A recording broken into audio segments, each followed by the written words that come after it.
The difference between high performers or people that have greater productivity and personal effectiveness versus everyone else really boils down to their habits.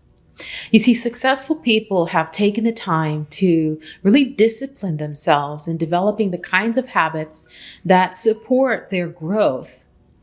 And it's not that something like this is not possible for the rest of us. It really is a matter of understanding what those habits are.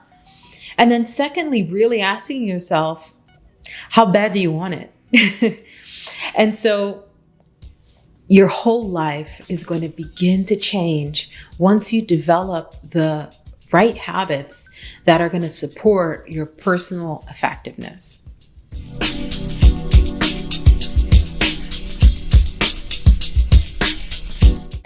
Hi, my name is Yvonne, and welcome to my channel.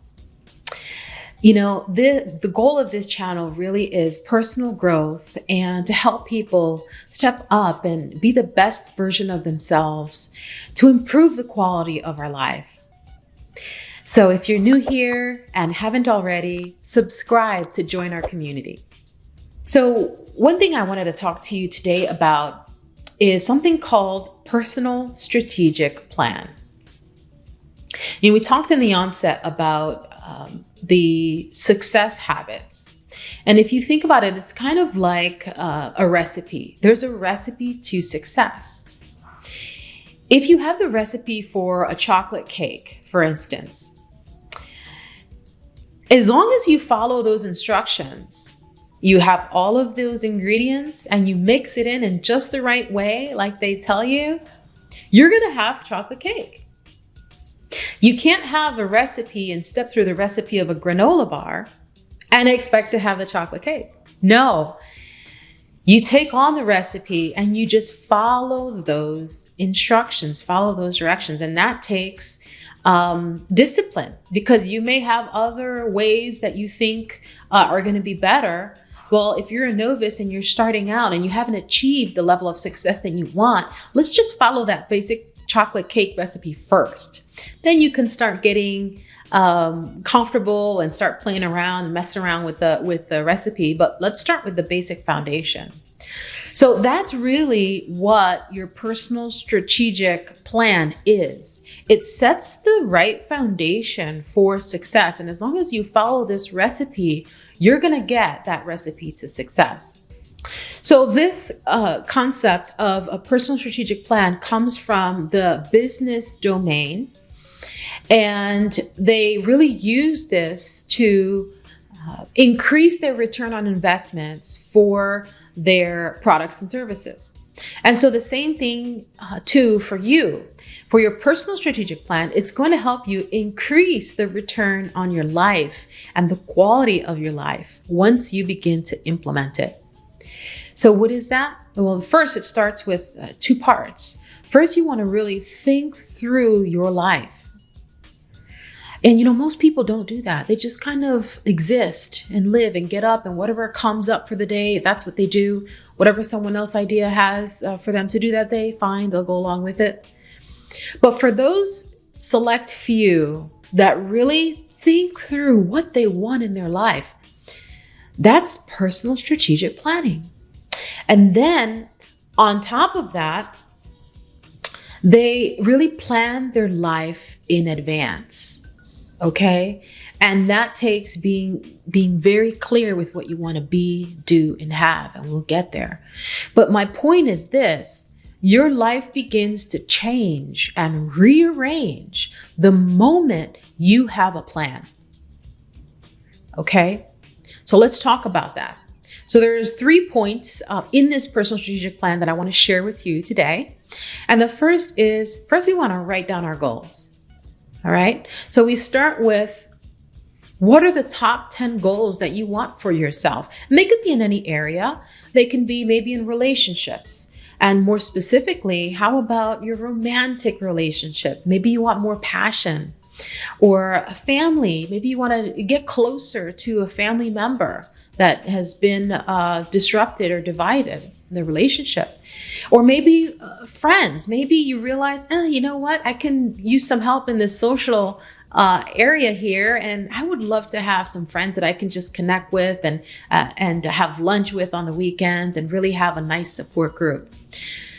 Maybe on the finances, you want to become financially free or have a good emergency savings to fall back on. Maybe it's a business. You want to start a business and you want support in improving your skills to be able to be effective. Or maybe you already have a business, you just want to see it grow, or you want to shift directions into an area that you think is going to be more profitable. How about career? Maybe you're ready for that promotion and you want to talk to your manager about increased salary because you do so much and you add so much value, but you're kind of hesitant in that, but you know you've got to have that conversation to get to the next level in your career. Okay. How about spiritual, where you realize that you've lost that connection with your higher power and that groundedness that comes with that. And you're ready to just have that higher, deeper purpose for your life.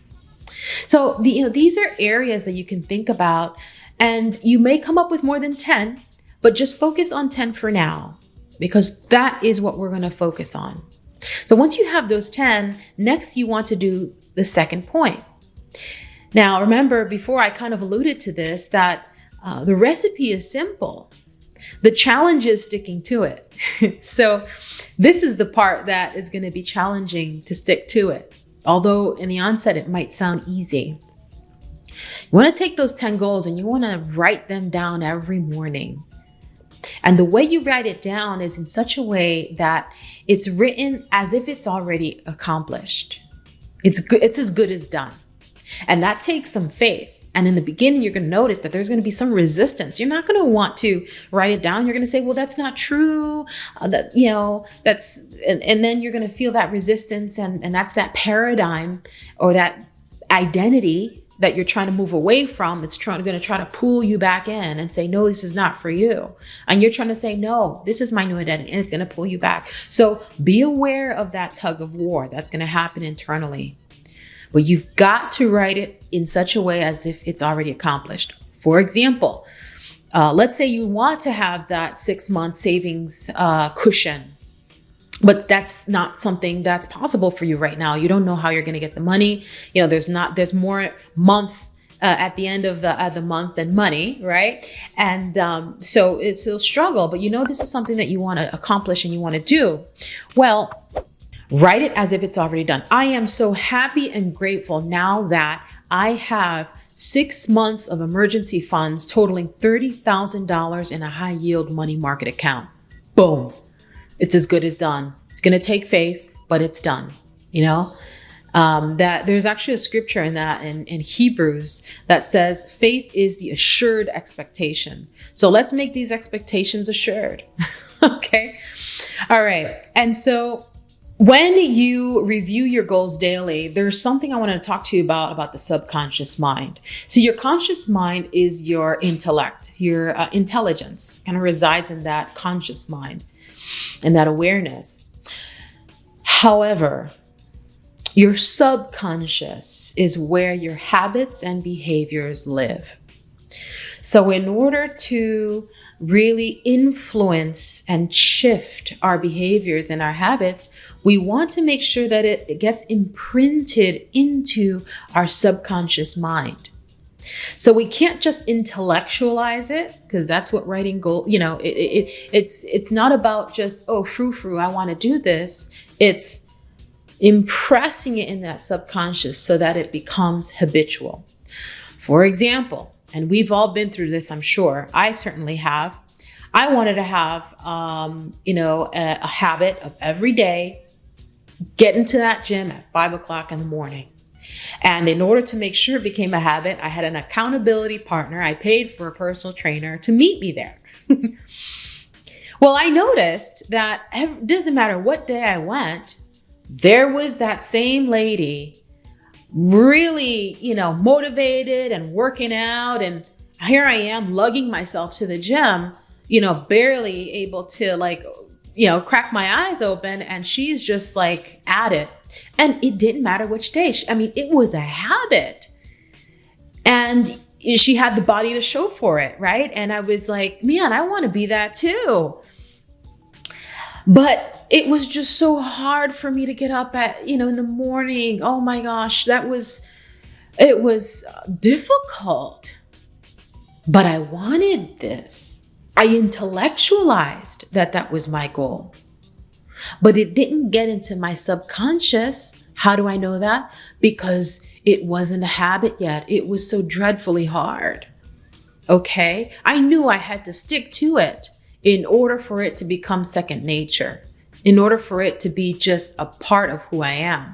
And I did. Now I do consistently wake up at that time. And I actually made it more accommodating for myself. I put together a home gym. So I have a room in my house where I work out, and now it helped me to make it a lot more habitual. But what's my point? My point is you want to make sure that these goals not stay in that intellectualized part of your mind, the conscious, but really get impressed into that subconscious. And you do this through writing it down every morning as if it were already accomplished. It helps you stay focused, but also there are 3 modalities in play here: your visual, your auditory, and your kinesthetic senses. And that is what's going to support you with impressing that into your subconscious. For example, let's say I'm writing down, I'm so happy and grateful now that my family and I have really enjoyed an amazing vacation in France. Whoa, what happens? You can't say that or think that without first hearing yourself. So you hear yourself say that, whether it's out loud or in your mind. But secondly, you see it. You can't help but picture maybe an Eiffel Tower or a cafe eating a croissant. You're in France, right? So so you engage your senses, and kinesthetic, you're writing it down. So this is all working together for you to support you. And so you're going to want to review your goals daily in the morning and write them down that way. I know in the beginning, it's going to be rough because you don't see it. It's not an overnight thing. But as you progressively, consistently do that, you're going to start seeing that your thoughts and your behaviors and your actions shift and change and refocus and rearrange themselves to support you. So stick with that. Now, the third habit is planning the day before. You want to plan the day before.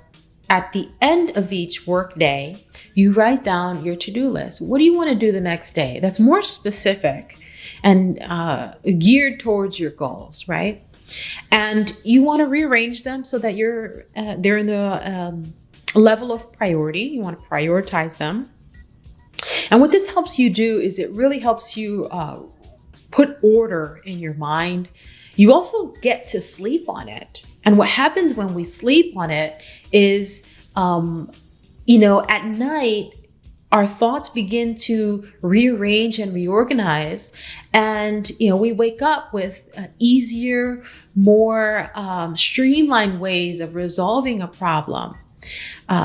So let those natural things that are in our mind support you to get you to where you want to be. So really be purposeful with your to-do list. So in conclusion, to increase your personal effectiveness, you want to have a personal strategic plan. And that personal strategic plan, the 3 components of that we talked about today is, you want to write down your 10 top goals. You want to review your goals daily, preferably in the morning, and write them in such a way as if they're already accomplished. And the third is, at the end of the day, you want to write your to-do list in the form of a priority list, right? What's most important, et cetera, et cetera. And these 3 habits are really, really going to support you to get to that next level once you internalize them. So if you're looking for support and you want to learn more and how to not just set goals, but achieve them, I encourage you to enroll in a goal mastery program. Click on the link in the description box below to get started. And also, if you enjoyed this video, click on the like button. That really lets me know that you're supporting this video and you like this content. So it encourages me to continue and make more content for you.